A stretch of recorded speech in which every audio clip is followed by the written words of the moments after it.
Hello friends, I welcome you all in this video tutorial on paging. Paging एक important topic है memory allocation technique के लिए और operating system subject का। तो आइए देखते हैं उसकी basic concept के बारे में कि paging is a non-contiguous memory allocation technique।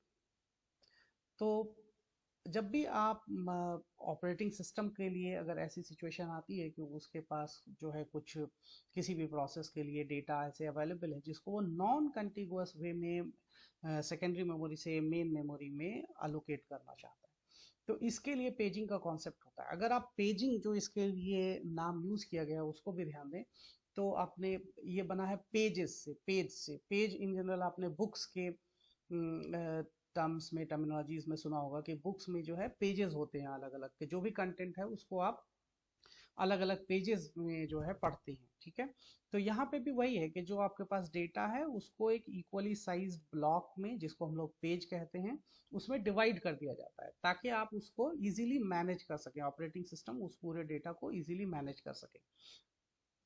Paging एक नॉन कंटिगुअस मेमोरी एलोकेशन है। नॉन कंटिगुअस का मतलब कि जरूरी नहीं है पूरे प्रोसेस के लिए जो डेटा चाहिए था उसको आप एक ही जगह रखें, कंटिगुअस वे में अलग अलग जगह भी रख सकते हैं। ठीक है, और जहां भी रखा है आपने उसका वो पेज नंबर आपको बस ध्यान रहना चाहिए।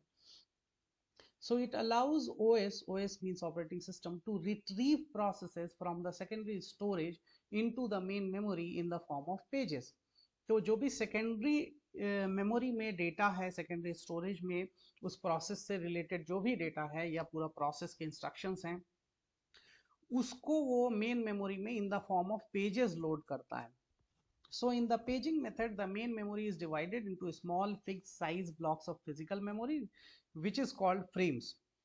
तो जो मेन मेमोरी में आप क्या करते हैं कि जो फिक्स साइज ब्लॉक्स बना लेते हैं, जो भी आपकी मेन मेमोरी है, ठीक है, अगर 16 केबी की है मान लिया जाए, तो उसको आप 2 केबी में 8 इक्वल साइज आप उसके ब्लॉक बना लीजिए। तो उस हर एक 2 केबी के जो आपने टुकड़े बनाए हैं, 2 केबी का जो है, उसको हम लोग कहते हैं एक फ्रेम। इसी तरह से जो लॉजिकल मेमोरी है, ठीक है, वहां पे भी आप क्या करते हैं, जो पूरा प्रोसेस का जो लॉजिकल स्ट्रक्चर है उसको भी आप 2 केबी का इक्वल ब्लॉक बना लेते हैं, उसको कहते हैं पेज। तो मेन फिजिकल मेमोरी में उसी को कहेंगे फ्रेम और लॉजिकली उसको कहेंगे हम लोग page.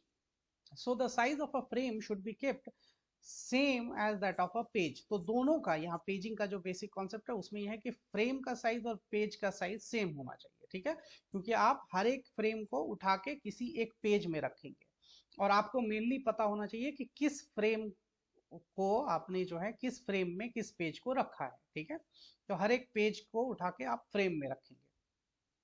So paging is used for faster access to data and it is a logical concept. So एक logically इस पूरे memory allocation के लिए इस concept को apply किया जाता है। ठीक है, तो आगे के points देखते हैं हम लोग।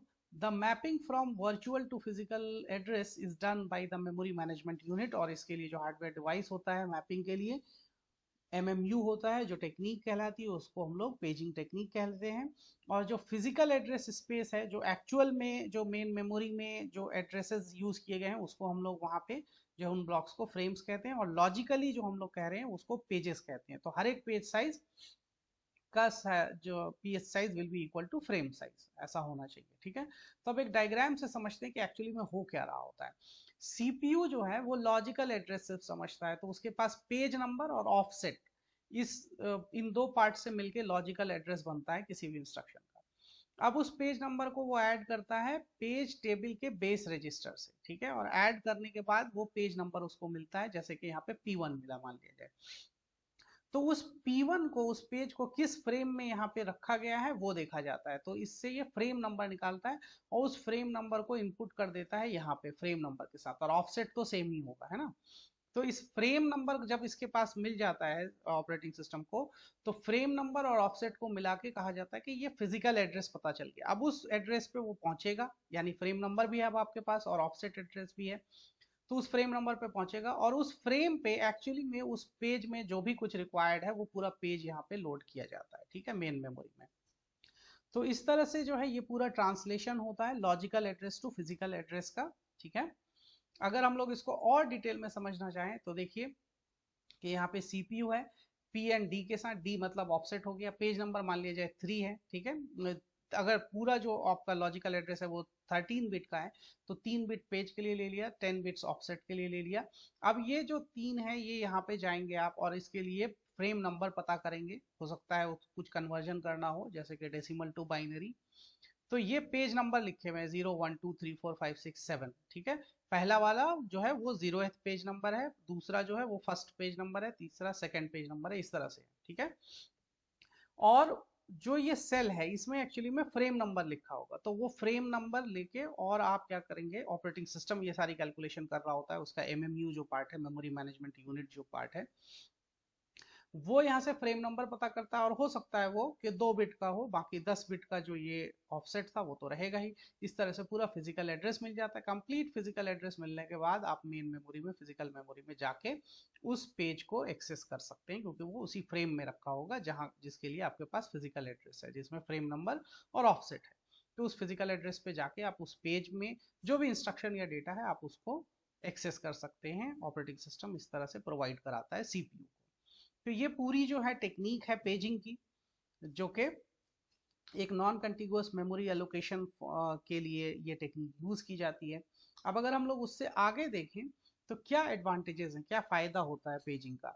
सो it allows to store parts of single process in non contiguous fashion, कि आप चाहते हैं कि एक प्रोसेस है, ठीक है, और काफी उसके लिए जो है स्टोरेज चाहिए, और अगर उतनी स्टोरेज अवेलेबल नहीं है एक जगह पे, तो आप क्या करते हैं कि उसके कुछ पार्ट को, कुछ पेजेस को कुछ फ्रेम में रखते हैं, दूसरे पेजेस को दूसरे कहीं पे अवेलेबल जो फ्रेम्स हैं वहां पे रख सकते हैं, क्योंकि आपको मेनली हर एक पेज नंबर का फ्रेम नंबर पता होना चाहिए, ठीक है।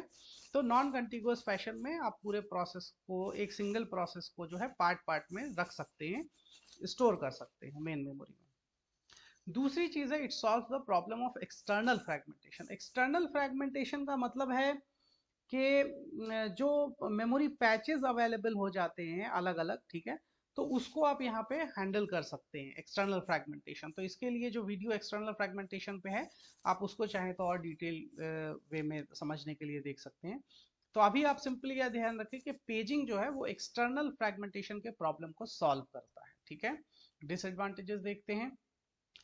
एक्सटर्नल फ्रेगमेंटेशन को सॉल्व तो करता है, लेकिन इसमें इंटरनल फ्रेगमेंटेशन अकर करता है। इंटरनल फ्रेगमेंटेशन यहाँ पे हो सकता है पेजिंग में। तो अब इंटरनल फ्रेगमेंटेशन का क्या मतलब है। इंटरनल फ्रेगमेंटेशन का मतलब है कि एक प्रोसेस के लिए जितना आपने जो है क्या कहते हैं मेमोरी अलोकेट की थी, उसके बाद भी वहां पे कुछ जो है मेमोरी पैचेस उसमें से फ्री जो है वो अवेलेबल रह जाते हैं, और फ्री होने के बावजूद आप उसको यूज नहीं कर सकते हैं, ठीक है। अगर आपको और डिटेल इसमें जो है इसका डिस्कशन चाहिए, समझना है, तो वो इंटरनल फ्रेगमेंटेशन यानी फ्रेगमेंटेशन पे जो वीडियो हो उसको आपको देखना पड़ेगा, ठीक है। Next we come to, there is an overhead of maintaining a page table for each process. हाँ, अब ये जो पेज टेबल होती है, आप अगर इसमें देखें तो ये पेज टेबल जो है पूरी की पूरी, जहाँ पे पेज नंबर और उसके करस्पॉन्डिंग फ्रेम नंबर लिखा होता है, तो ये एक कह लीजिए कि इसके लिए मेमोरी और एक ओवरहेड होता है ऑपरेटिंग सिस्टम का, मेमोरी भी इसमें कुछ ना कुछ यूज होती होगी, तो ये सारी चीजें जो है ओवरहेड बढ़ जाती है, तो आप कह सकते हैं कि डिसएडवांटेज है। The time taken to fetch the instruction increases since now 2 memory accesses are required. तो आप समझिए कि 2 मेमोरी एक्सेस कैसे रिक्वायर्ड है। पहली बार में तो आपको पेज टेबल, पेज नंबर देखने के लिए मेमोरी एक्सेस करना पड़ता है, फिर वहां से फ्रेम नंबर लेके उस फ्रेम नंबर पे जाना पड़ता है, तो 2 बार मेमोरी एक्सेस करना पड़ा। आप कह सकते हैं कि ये एक डिसएडवांटेज है पेजिंग का, ठीक है। तो ये एक बेसिक ओवरव्यू है पेजिंग का, कि क्या बेसिक मतलब है पेजिंग का, क्या एडवांटेजेस एंड डिसएडवांटेजेस हैं, ये हम लोगों ने इस वीडियो में कवर किया है। Okay, thank you.